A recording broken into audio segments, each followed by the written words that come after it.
En 1957, la Corse, on imposait à la Corse une mise en valeur. Elle était imposée par la Somivac, et finalement on s'est rendu compte au bout de quelques années que ce qui devait être la Californie française, eh bien, était très rapidement devenu le terreau de la révolte, parce que les premiers attributaires qui auraient dû être les Corses, eh bien, ne l'ont pas été. À cette même période, eh bien, tous les savoir-faire traditionnels étaient délaissés. On estimait que le modèle économique, le modèle agricole duquel il fallait s'inspirer n'était pas celui-ci. Et on est rentré à partir de là dans le système productiviste, calqué sur le système productiviste français, avec un dimensionnement impossible à calquer, parce qu'évidemment nous étions sur des petites exploitations, sur des petites échelles, et il était pour nous impossible de nous retrouver dans ce schéma-là. Et depuis, donc, nous courons, depuis tant d'années, nous courons derrière les différentes politiques agricoles françaises, sans même trouver le modèle agricole qui puisse nous convenir le mieux. Et je crois que pour la première fois, à travers ce qui nous est proposé, on arrive enfin à poser les bonnes bases. Même dans le système, dans l'organisation, là aussi, pendant toutes ces années, on a essayé de calquer aussi le modèle qui était celui des grandes spéculations, des grandes spécialisations, avec des systèmes, des organisations très verticales, ce qu'on a appelé des filières, qui étaient impossibles à réaliser chez nous. C'est impossible quand on a des petites structures où la polyactivité ne peut être que le seul modèle applicable. Comment voulez-vous que des structures verticales puissent fonctionner? Eh bien, on a continué à s'entêter là-dedans,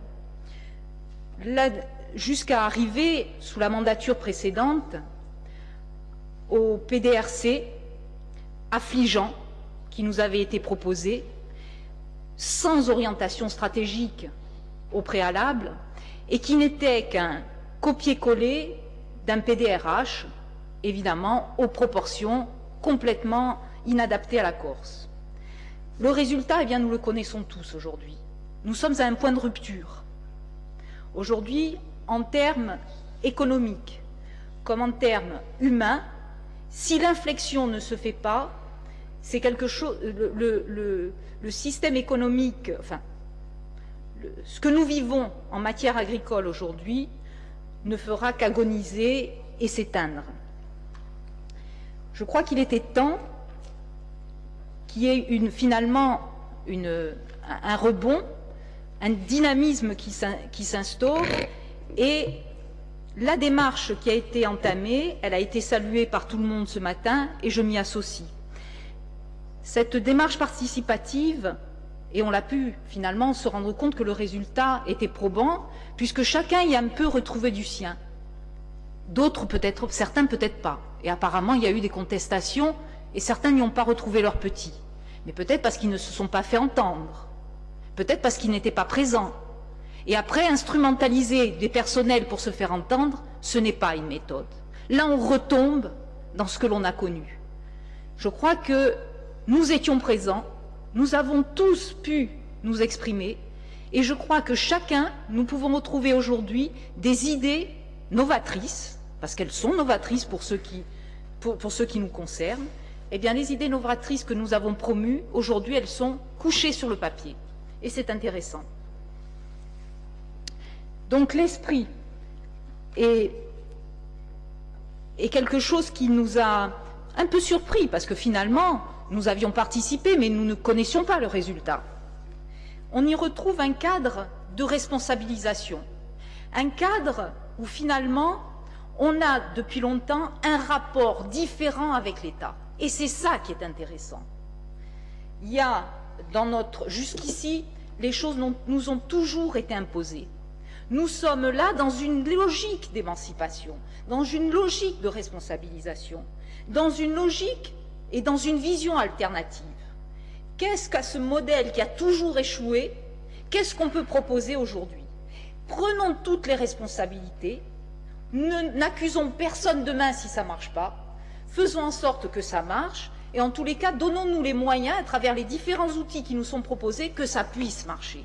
Et nous sommes aujourd'hui dans la même logique que celle que nous sommes en train tous de construire, tant au niveau institutionnel qu'au niveau du foncier, etc., etc.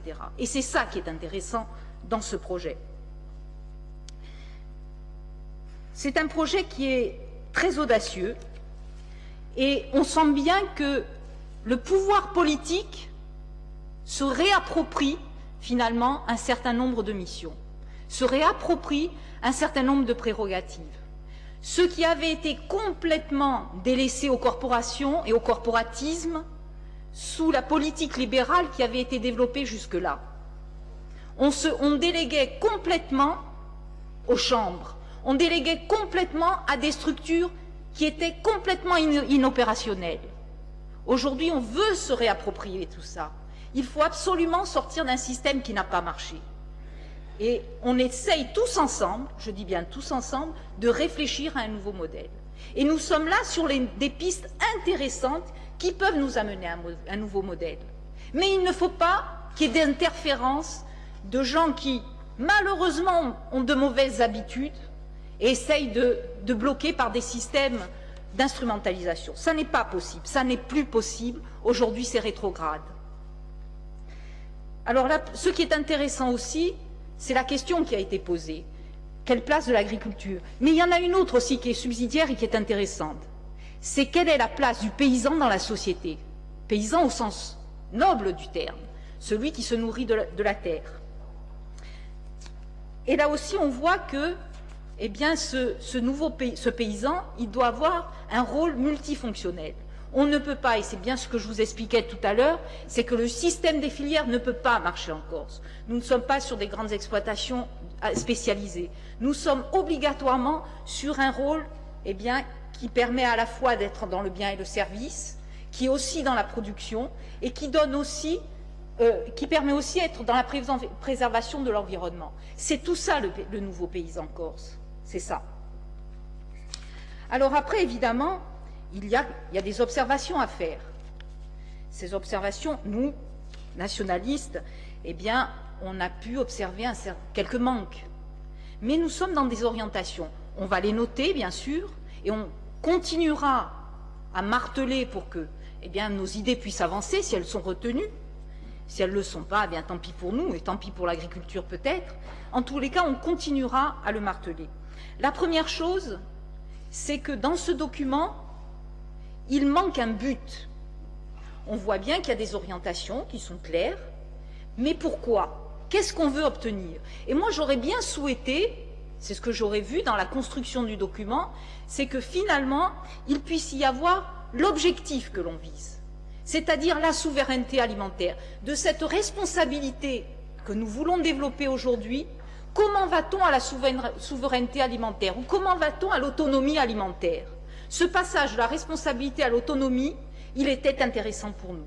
Et c'est dommage parce que moi, je me voyais plus, j'aurais vu ce document dans une logique étapiste, comme on a pu le faire au niveau de la souveraineté énergétique. Comment au niveau de la souveraineté énergétique, eh bien, on a jusqu'à 2050 proposé un plan avec des objectifs pour chacune de ces étapes qui nous permettent d'arriver à l'objectif final. Eh bien, ça manque un petit peu. C'est un petit peu dommage, mais je pense que c'est encore faisable. Alors, quelles sont les carences? C'est au niveau du foncier, je le dis, je le redis, et c'est parce que nous sommes nationalistes que nous le disons et nous le redirons. C'est-à-dire qu'il faut aller au bout de notre logique, au bout du raisonnement qui est aujourd'hui développé. C'est-à-dire que la SAFER, par exemple, qui aujourd'hui n'arrive pas à réguler le prix du foncier, n'arrive pas à aménager le territoire, n'arrive pas à redistribuer de façon équitable et égalitaire, eh bien nous disons que ce dispositif-là, cette société anonyme, qui est une société privée, avec des fonds publics qui ne fonctionnent pas, eh bien, elle ne peut plus durer. Ça ne peut plus. Il faut que nous, on le fasse basculer dans le giron public, en tous les cas, c'est notre vision à nous, et que, à travers l'établissement public foncier, nous puissions demain gérer la régulation des prix des terres, redistribuer de façon égale et non pas à travers ce corporatisme où les gens, vous ne savez pas s'ils sont jugés partis et qui en profitent. Ça n'est plus possible.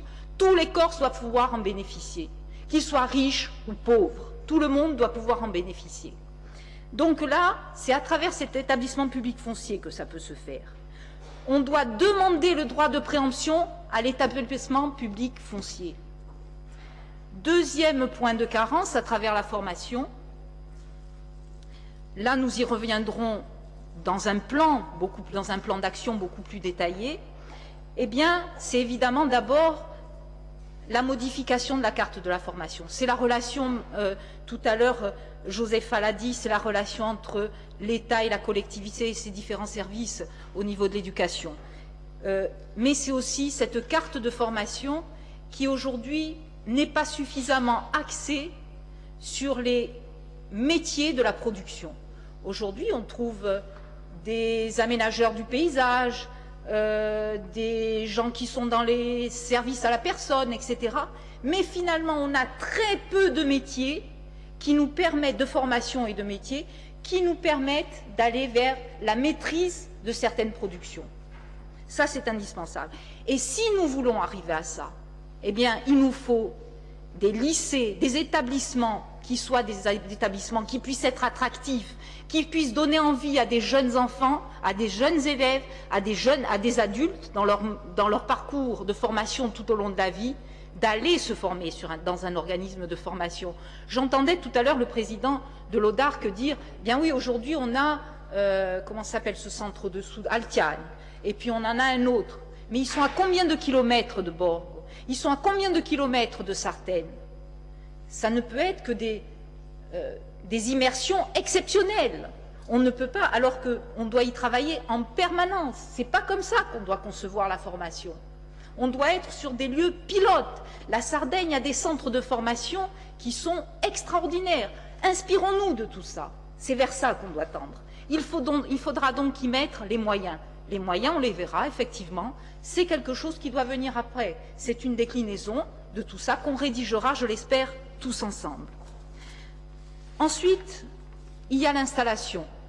Là aussi, est-ce qu'on peut se contenter de 40 installations par an, avec une moyenne d'âge de 34 ans, avec un parcours du combattant, ça a été dit ce matin, il faut 1 an de formation, c'est-à-dire pour être demain chef d'exploitation, il faut 1 année de formation de niveau 4, et ensuite il faut au moins 2 ans et demi, c'est la moyenne, pour pouvoir s'installer.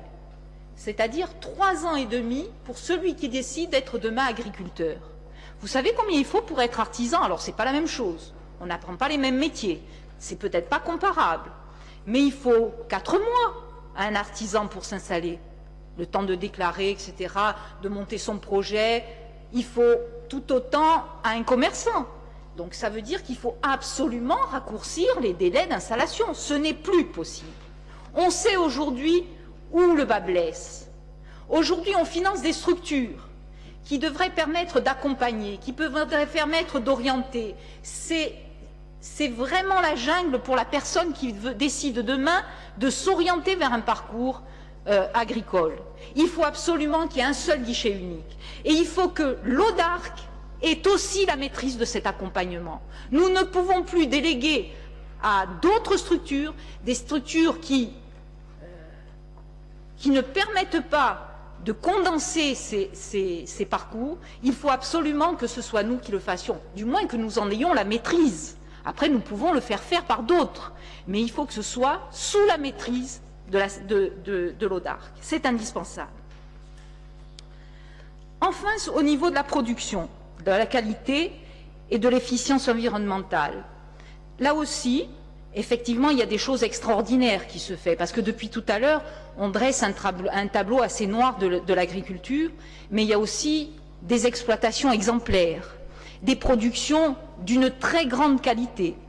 Pour autant, sont-elles toutes d'appellation d'origine contrôlée, d'appellation d'origine protégée? Je ne suis pas sûre. Est-ce qu'aujourd'hui, nous sommes mieux protégés? Est-ce que nous empêchons la fraude? Non. La fraude aujourd'hui se fait. Il y a des procès aujourd'hui qui sont entamés. On le voit bien. Ça veut dire que cette certification n'empêche rien. Si nous décidons de rentrer dans ce type de certification, il faut absolument que nous protégions les produits que nous finançons et que nous encourageons dans leur production. Et pour ça, eh bien, il faudra sans doute que la collectivité territoriale de Corse, à travers l'ODARC, se porte chaque fois partie civile dans un procès lorsque les certifications sont dévoyées. Nous ne pouvons pas laisser faire ce genre de choses, sinon nous ne pourrons jamais arriver à une marque corse, jamais. Donc je crois qu'il y a des choses qu'il faut absolument aujourd'hui endiguer, c'est indispensable. Je le disais, bon, toujours au niveau de, ça revient encore à ce que je disais tout à l'heure, toujours dans la production, nous ne pouvons pas rester sous ces organisations de tête de file. Alors c'est peut-être ce vers quoi veut aller l'Europe. En tous les cas, il faut tordre le cou à ces fonctionnements-là. Ça n'est pas possible, ça ne marchera pas pour la Corse. Enfin, sur la gouvernance, et ça sera le dernier point, nous partageons entièrement ce besoin impérieux de maîtriser le premier pilier. C'est indispensable. Si nous voulons avoir la maîtrise de la politique agricole, nous devons pouvoir maîtriser l'ensemble des dispositifs financiers. En tous les cas, aujourd'hui, je pense que le président de l'ODARC s'est trouvé un peu seul. Je pense qu'il n'a pas été suffisamment soutenu pour que l'État membre puisse l'entendre. Et c'est un peu dommage. Pour nous, c'est un point fondamental. Aujourd'hui, où en sommes-nous? Eh bien, nous sommes autorités de gestion au niveau du second pilier. L'Europe permet le transfert de certains financements, de certaines mesures du deuxième pilier vers le premier et inversement. Nous savons qu'il y a des mesures qui sont obligatoires. Nous savons qu'il y avait des mesures qui sont facultatives. C'est un système très flexible qui ne nous est pas forcément favorable. Parce que ce que l'on a pu voir aujourd'hui, c'est que la France, dans le cadre européen pour l'instant, elle s'inscrit plutôt dans les mesures obligatoires et très peu dans les mesures facultatives. Dans ces mesures facultatives, qu'est-ce qu'il y a? Il y a les zones à fort handicap, comme nous. Il y a les petites fermes, c'est le terme utilisé, mais ces petites exploitations, comme nous. Il y a le transfert des piliers l'un vers l'autre. La France, pour l'instant, elle n'est intéressée que par une chose dans ce transfert, c'est le transfert des risques majeurs. C'est tout. Et là-dedans, nous n'y retrouvons pas pour l'instant notre compte. Rien n'est encore établi, rien n'est encore figé dans le marbre, mais la tendance qui est celle de l'État français aujourd'hui, ne nous sera pas favorable. Alors je crois qu'il est important que tous ensemble, nous puissions mesurer l'importance de la maîtrise de ce premier pilier. Et nous devons absolument, si nous voulons avoir la maîtrise de notre politique agricole, obtenir ce premier pilier. C'est indispensable. Voilà un petit peu ce que j'avais à dire.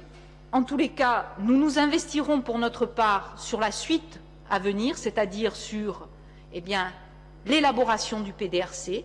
Nous espérons que les élus, à travers son conseil d'administration et à travers peut-être les autres organes qui sont dans le monde agricole, puissent y participer aussi.